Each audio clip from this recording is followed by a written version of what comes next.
স্বাভাবিকভাবেই গ্রহণ করেছিলেন তিনি। তবে ক্যামেরায় যেটা দেখানো হয়েছিল, ক্যামেরার আড়ালে ঘটেছিল ভিন্ন জিনিস। এবার প্রকাশ পেয়েছে সেই ভিডিওটি।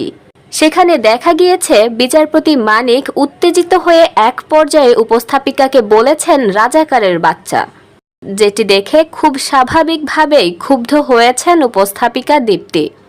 তিনি বলছিলেন, আমি একজন মুক্তিযোদ্ধা পরিবারের সন্তান, আপনি কখনোই আমাকে রাজাকারের বাচ্চা বলতে পারেন না। আমি একটা মুক্তিযোদ্ধা পরিবারের সন্তান, আপনি আমাকে রাজাকার কোন সাহসে বলেন? মূলত উপস্থাপনার শেষ দিকেই ঘটেছিল এই অংশটি।